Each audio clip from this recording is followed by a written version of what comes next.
जीवन के साथ वैसा व्यवहार कर रहे हैं जैसा कोई आदमी स्टेशन पर विश्रामालय के साथ व्यवहार करता है, वेटिंग रूम के साथ व्यवहार करता है। वो जानता है कि क्षण भर हम इस वेटिंग रूम में ठहरे हुए हैं, क्षण भर बाद छोड़ देना है। इस वेटिंग रूम से प्रयोजन क्या है, अर्थ क्या है?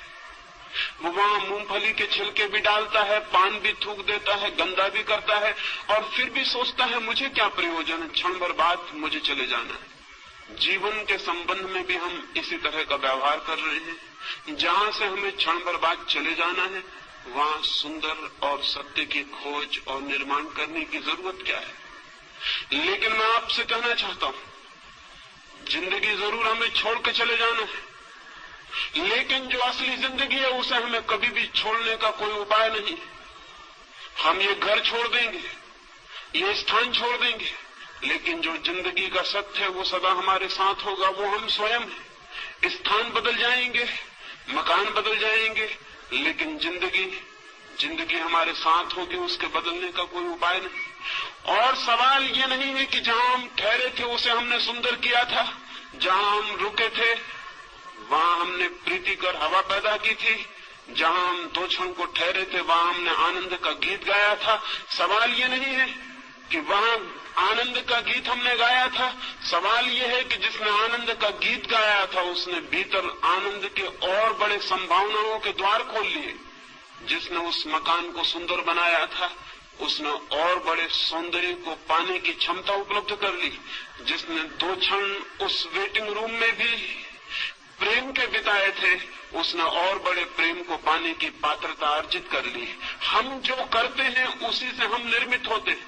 हमारा कृत्य अंततः हमें निर्मित करता है, हमें बनाता है।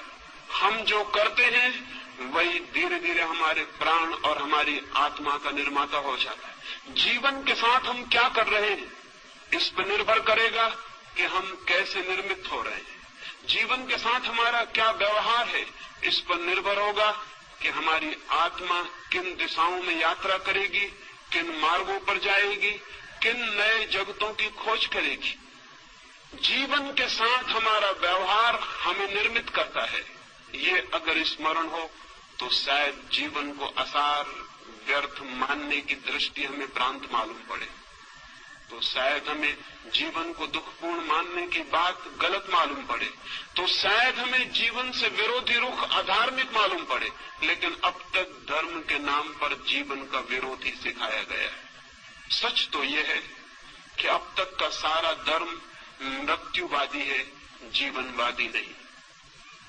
उसकी दृष्टि में मृत्यु के बाद जो है वही महत्वपूर्ण है, मृत्यु के पहले जो है वो महत्वपूर्ण नहीं। अब तक के धर्म की दृष्टि में मृत्यु की पूजा है, जीवन का सम्मान नहीं। जीवन के फूलों का आदर नहीं, मृत्यु के कुम्हला गए, जा चुके, मिट गए फूलों की कब्रों की प्रशंसा और श्रद्धा है। अब तक का सारा धर्म चिंतन करता है मृत्यु के बाद क्या है, स्वर्ग मोक्ष। मृत्यु के पहले क्या है उससे आज तक के धर्म को जैसे कोई संबंध नहीं रहा।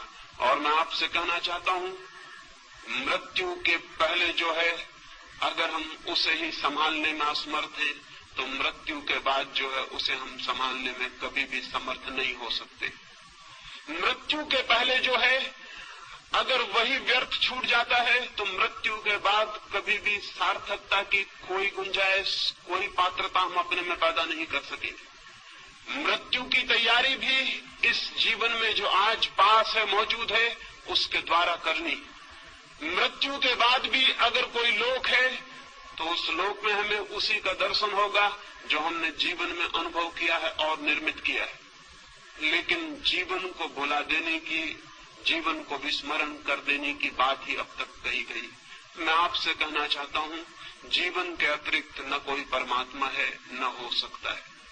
मैं आपसे ये भी कहना चाहता हूं, जीवन को साध लेना ही धर्म की साधना है और जीवन में ही परम सत्य को अनुभव कर लेना मोक्ष को उपलब्ध कर लेने की पहली सीढ़ी। जो जीवन को ही चूक जाता है वो और सब भी चूक जाएगा, ये निश्चित है। लेकिन अब तक का रुख उल्टा रहा है। वो रुख कहता है जीवन को छोड़ो, वो रुख कहता है जीवन को त्यागो। वो ये नहीं कहता कि जीवन में खोजो, वो ये नहीं कहता कि जीवन को जीने की कला सीखो, वो ये भी नहीं कहता कि जीवन को जीने के ढंग पर निर्भर करता है कि जीवन कैसा मालूम पड़ेगा। अगर जीवन अंधकारपूर्ण मालूम पड़ता है तो वो जीने का गलत ढंग है। यही जीवन आनंद की वर्षा भी बन सकता है अगर जीने का सही ढंग उपलब्ध हो जाए। धर्म को मैं जीने की कला कहता हूं, वो आर्ट ऑफ लिविंग है। धर्म जीवन का त्याग नहीं, जीवन की गहराइयों में उतरने की सीढ़ियां हैं। धर्म जीवन की तरफ पीठ कर लेना नहीं, जीवन की तरफ पूरी तरह आंख खोलना है। धर्म जीवन से भागना नहीं, जीवन को पूरा आलिंगन में लेने का नाम है। धर्म है जीवन का पूरा साक्षात्कार। यही शायद कारण है कि आज तक के धर्म में सिर्फ बूढ़े लोग ही उत्सुक रहे हैं। मंदिरों में जाएं, चर्चों में, गिरजाघरों में, गुरुद्वारों में, और वहां वृद्ध लोग दिखाई पड़ेंगे। वहां युवा दिखाई नहीं पड़ते, वहां छोटे बच्चे दिखाई नहीं पड़ते। क्या कारण? एक ही कारण है, अब तक का हमारा धर्म सिर्फ बूढ़े का धर्म है, उन लोगों का धर्म है जिनकी मौत करीब आ गई और अब जो मौत से भयभीत हो गए हैं और मौत के बाद के चिंतन के संबंध में आतुर हैं और जानना चाहते हैं कि मौत के बाद क्या है। जो धर्म मौत पर आधारित है वो धर्म पूरे जीवन को कैसे प्रभावित कर सकेगा? जो धर्म मौत का चिंतन करता है वो पृथ्वी को धार्मिक कैसे बना सकेगा? वो नहीं बना सका। 5000 वर्षों की धार्मिक शिक्षा के बाद भी पृथ्वी रोज अधार्मिक से अधार्मिक होती चली गई। मंदिर है, मस्जिद है, चर्च है, पुजारी है, पुरोहित है, सन्यासी है, लेकिन पृथ्वी धार्मिक नहीं हो सकी है और नहीं हो सकेगी, क्योंकि धर्म का आधार ही गलत है। धर्म का आधार जीवन नहीं है, धर्म का आधार मृत्यु है। धर्म का आधार खिलते हुए फूल नहीं है, कब्रें हैं। जिस धर्म का आधार मृत्यु है वो धर्म अगर जीवन के प्राणों को स्पंदित न कर पाता हो तो आश्चर्य क्या है? जिम्मेवारी किसकी है? मैं इन 3 दिनों में जीवन के धर्म के संबंध में ही बात करना चाहता हूं और इसलिए पहला सूत्र समझ लेना जरूरी है। और इस सूत्र के संबंध में आज तक छिपाने की, दबाने की, भूल जाने की सारी चेष्टा की गई है, लेकिन जानने और खोजने की नहीं। और उस भूलने और विस्मृत कर देने की चेष्टा के दुष्परिणाम सारे जगत में व्याप्त हो गए। मनुष्य के सामान्य जीवन में केंद्रीय तत्व क्या है? परमात्मा, आत्मा, सत्य नहीं। मनुष्य के प्राणों में, सामान्य मनुष्य के प्राणों में, जिसने कोई खोज नहीं की, जिसने कोई यात्रा नहीं की, जिसने कोई साधना नहीं की, उसके प्राणों की गहराई में क्या है? प्रार्थना, पूजा? नहीं, बिल्कुल नहीं।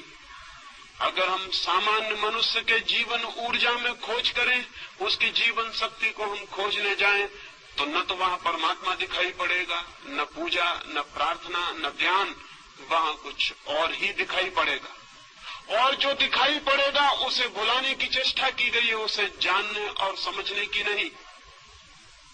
वहां क्या दिखाई पड़ेगा? हम आदमी के प्राणों को चीरें और फाड़ें और वहां खोजें। आदमी को छोड़ दें, अगर आदमी से इतर जगत की भी हम खोजबीन करें तो वहां प्राणों की गहराइयों में क्या मिलेगा? अगर हम एक पौधे की जांचबीन करें तो क्या मिलेगा? एक पौधा क्या कर रहा है? एक पौधा पूरी चेष्टा कर रहा है नए बीज उत्पन्न करने की। एक पौधे के सारे प्राण, सारा रस नए बीज इकट्ठे करने, जन्मने की चेष्टा कर रहा है। एक पक्षी क्या कर रहा है? एक पशु क्या कर रहा है?